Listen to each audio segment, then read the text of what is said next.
Salut les gars, aujourd'hui une nouvelle vidéo sur NLT, on parlera de la sécurité, de l'insécurité avec les crypto-monnaies, donc on parlera de trois sujets aujourd'hui, donc les wallets, qu'est-ce que c'est qu'un wallet et quels sont les différents types de wallets mis à ma disposition pour protéger mon argent. On parlera aussi des scams, qu'est-ce que c'est qu'un scam et je vais vous apprendre dans cette vidéo à comment les reconnaître. Et en fin de vidéo, on parlera de votre protection, donc de votre vie privée, comment rester le plus anonyme possible pour pas attirer les personnes malveillantes et ne pas justement à ce que vous ayez à subir des violences, etc. Parce que c'est déjà arrivé et ça arrive de plus en plus. Vous allez le voir en fin de vidéo. Donc, quand vous allez vous créer un compte sur une plateforme, peu importe laquelle qu'elle soit, que ce soit Binance, Bybit, etc., la plupart de vos actifs que vous allez acheter seront placés dans ce qui s'appelle un portefeuille spot. C'est-à-dire que c'est le portefeuille de la plateforme, de votre compte. L'exchange en question vous a généré un portefeuille en ligne qui est directement placé sur la plateforme. Ces plateformes se disent toutes inviolables, c'est-à-dire qu'elles ne peuvent pas subir de vagues de piratage, etc. Sauf que dans le passé, on l'a déjà vu, c'est déjà arrivé qu'un exchange subisse une vague de hack et que des personnes réussissent à s'emparer de la crypto-monnaie de certaines personnes et que les utilisateurs se réveillent le matin et voient leur solde à zéro. Pour se protéger de ceci, et comme le risque zéro n'existe pas, il existe différentes solutions pour stocker votre crypto-monnaie hors ces exchanges. Le premier, c'est le cold wallet. Qu'est-ce que c'est qu'un cold wallet? Il s'agit d'un portefeuille virtuel qui n'est relié à aucun réseau Internet. De ce fait, c'est théoriquement inviolable. Ça ne peut pas être attaqué par un pirate informatique, encore connu sous le nom de hardware wallet. Le cold wallet fonctionne avec un objet physique. Ça peut avoir diverses formes selon les marques. Quelle que soit la forme choisie, la clé privée n'est pas visible par le réseau, ce qui offre une protection optimale à son utilisateur. La clé privée, quant à elle, est physique. Par contre, les crypto-monnaies sont, elles, stockées en ligne. Donc pour y avoir accès, le propriétaire doit obligatoirement se servir de son cold wallet. Comment? Vous allez voir, c'est vraiment très simple. Le cold wallet signe chaque transaction afin de certifier que le propriétaire est d'accord pour l'effectuer.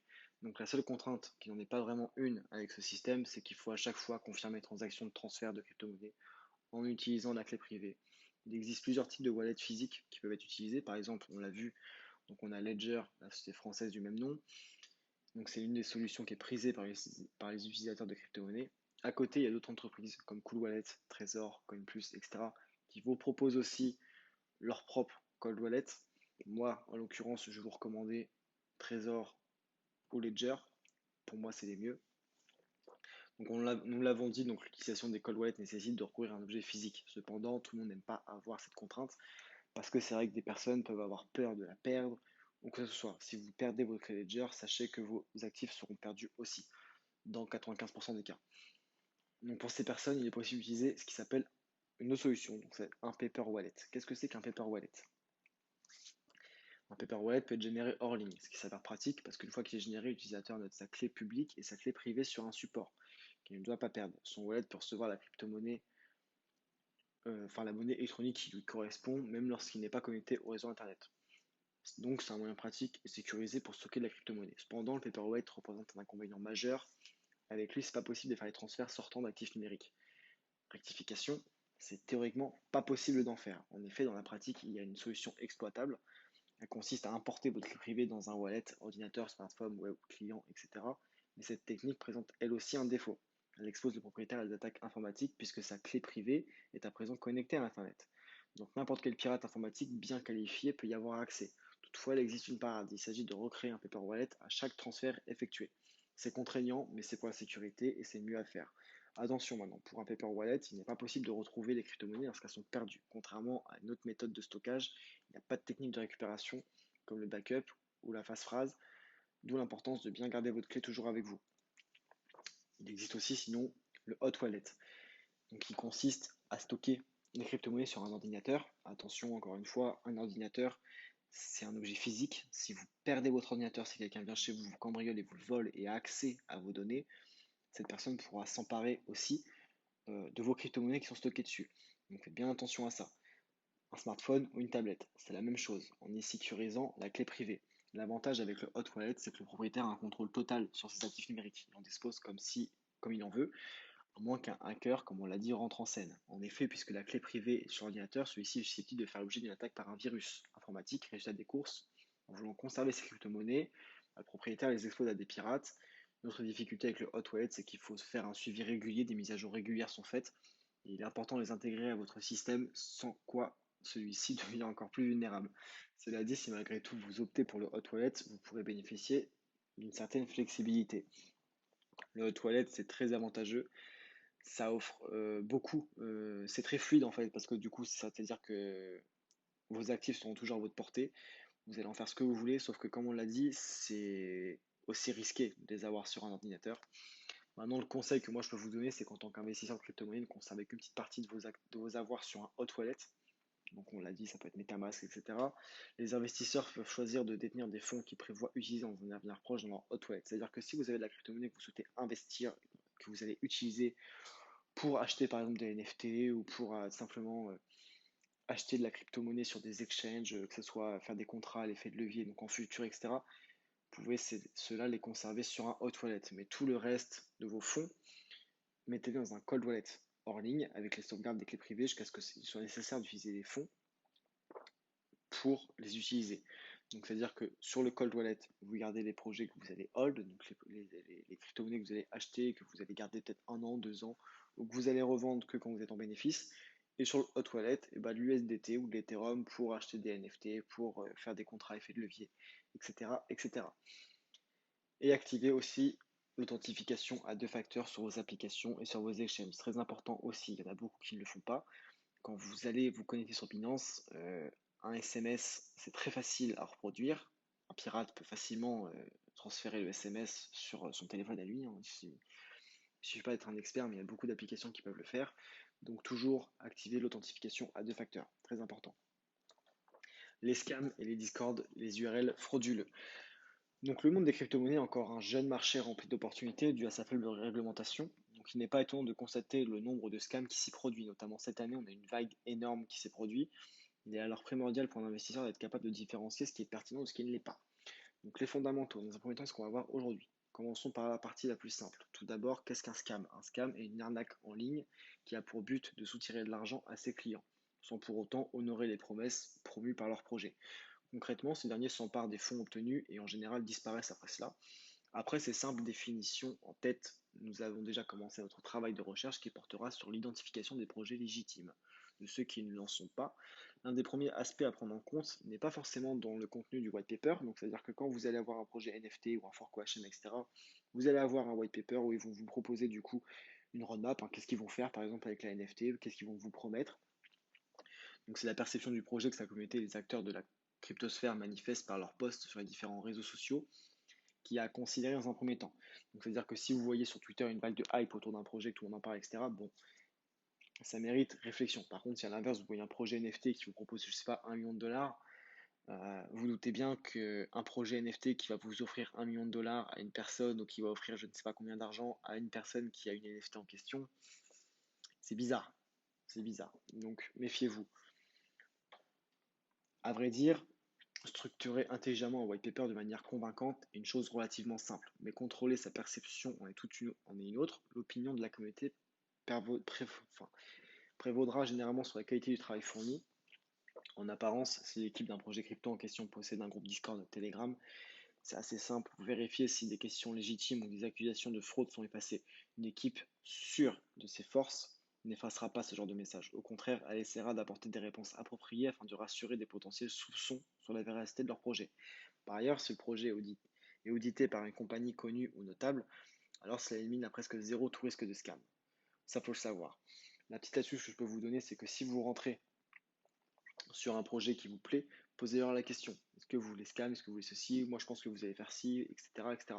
Si les gens vous bannent, qui suppriment votre poste, etc., ça veut dire qu'ils ont quelque chose à cacher. À l'inverse, si quelqu'un, un modérateur ou quelqu'un qui a mieux vous parler, vous dire non, on va pas scam, on va faire ça, ça, ça, ça, ça mérite peut-être réflexion et de creuser encore un peu plus le projet. À droite, vous avez, donc en image, un bot qui envoie généralement des messages sur Discord aux utilisateurs qui sont sur des groupes de crypto, etc., qui vous disent félicitations, tu as gagné du Bitcoin, etc. Je t'invite à rentrer ton adresse, à faire ceci, à faire cela via le site. Et en fait, quand vous allez signer l'authentification avec vos portefeuilles, donc vos hot wallets sur MetaMask, etc., ça va tout simplement soutirer l'argent qui est dessus. Donc en fait, vous allez autoriser la personne à vous prendre votre argent, tout simplement.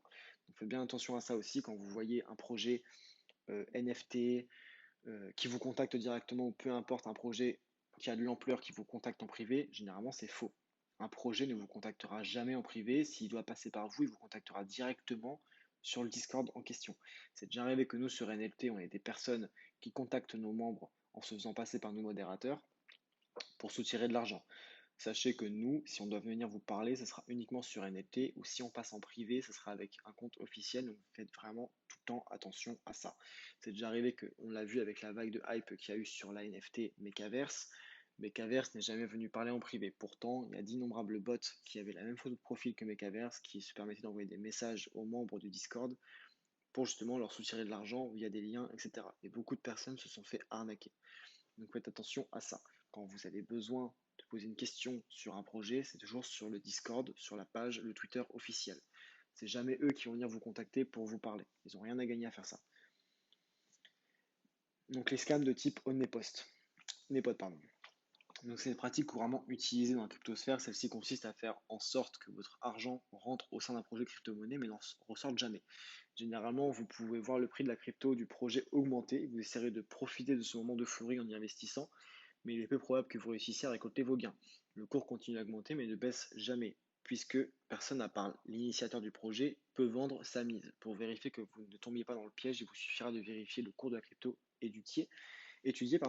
Si vous apercevez peu ou pas de signes de vente, alors le projet est probablement risqué. Ces projets sont généralement créés sur Ethereum ou la BSC, Avax aussi maintenant, où il est facile de développer une application. Il existe aussi une autre alternative pour déceler ces projets problématiques et vérifier le token en question avec Etherscan ou BSC Scan. Cherchez avec la barre de recherche et vérifiez l'onglet transfert. Si vous apercevez qu'une ou quelques adresses vendent les tokens, alors celles-ci appartiennent probablement au scammer en question.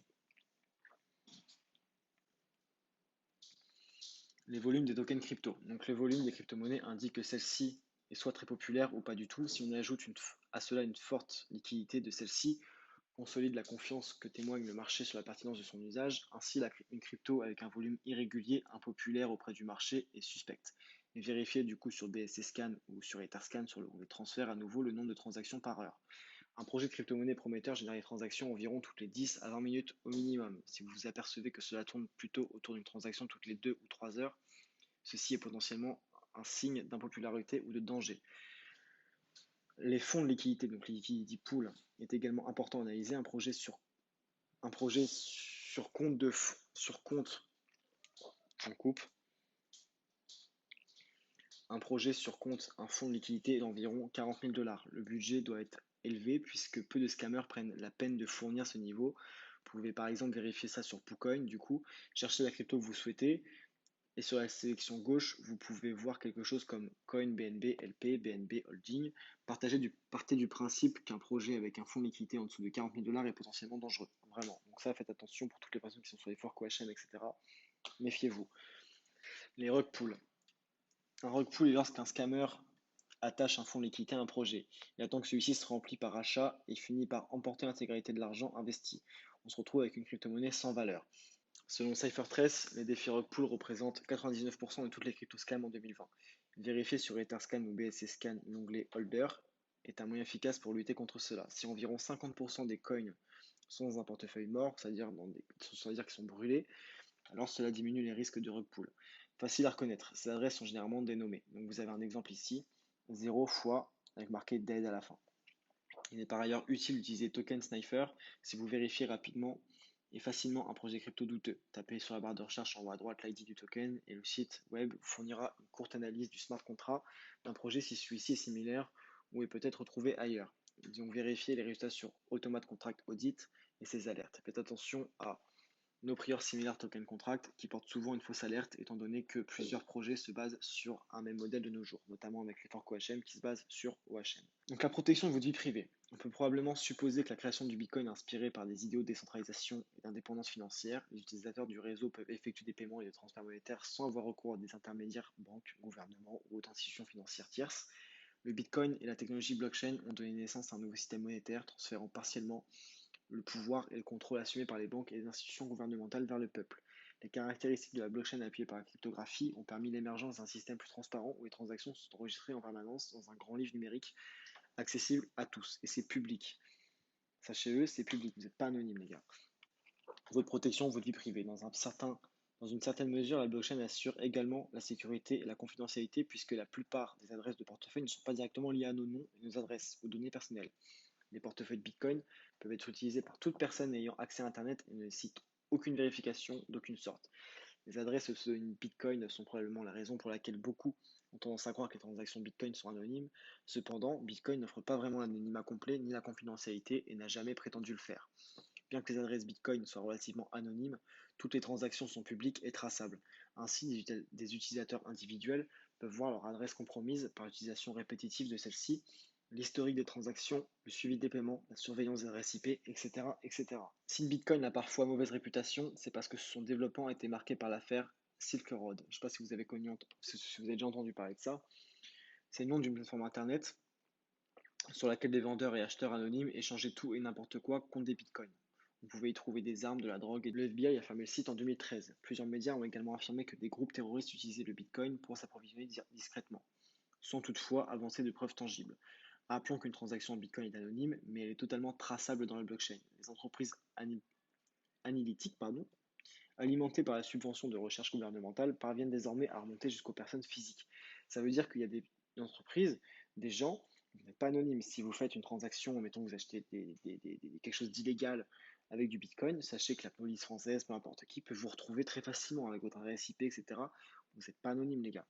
Donc faites gaffe. Et encore une fois, ne parlez jamais, ne révélez jamais votre identité à qui que ce soit sur le web et ne parlez jamais de vos gains, la valeur de vos investissements, encore moins dans la vraie vie, en soirée, à un inconnu, jamais. Vous êtes des cibles potentielles dans l'esprit des gens. Les détenteurs de crypto, faut le savoir, hein, c'est vu comme juste des gros geeks attardés sans défense. Donc gardez à l'esprit que vous êtes toujours une cible potentielle. Encore plus si vous avez beaucoup d'argent et que vous êtes là tous les jours en train de chill sur Twitter, j'ai fait 100K, j'ai fait machin, j'ai fait ceci. Non. Prenez soin de vous et votre argent. Faites vraiment attention. Là, vous avez la petite image en question. On a vu l'affaire en question avec cet étudiant qui a été retrouvé mort dans un étang. C'est une personne qui avait créé un bot de trading justement et s'était fait de l'argent avec. C'était un jeune. Et cette personne, malheureusement, était mal entourée. Son entourage, quand a su qu'elle avait fait beaucoup d'argent, donc ses amis proches, ont décidé de lui monter un guet-apens pour le tuer. Et vous vous doutez bien que ça peut arriver à n'importe qui, n'importe quand, peu importe votre entourage tout simplement, quoi. Donc vraiment faites attention. Sur Twitter, sur les réseaux sociaux, ne vous affichez jamais fièrement avec votre argent. Si vous le faites, faites attention à toujours être anonyme, que vos amis ne le sachent pas non plus, parce que des amis, ça peut. Il y a des gens qui perdent la tête, faut le savoir. C'est-à-dire que il y a des gens qui sont prêts à braquer un bar tabac pour 500 balles. Alors si quelqu'un sait que vous avez 100 000 euros sur votre application, sur votre téléphone bancaire, enfin sur votre téléphone, etc., cette personne, bah, sûrement, sûrement qu'elle verra aucun mal à vous faire du mal pour vous soutirer votre argent. Donc voilà. Si vous avez des questions, n'hésitez pas à venir sur le Discord de Locking Trading. Je me ferai un plaisir de vous répondre. À l'inverse, vous pouvez me retrouver aussi sur Twitter, au nom de Pinelovski. Et si vous avez d'autres questions, bah, posez-les directement dans l'espace commentaire. Je vous invite à vous abonner à la chaîne et à laisser un pouce bleu, ça fait toujours plaisir. Et j'espère que vous allez passer une bonne journée. Au revoir les gars, salut.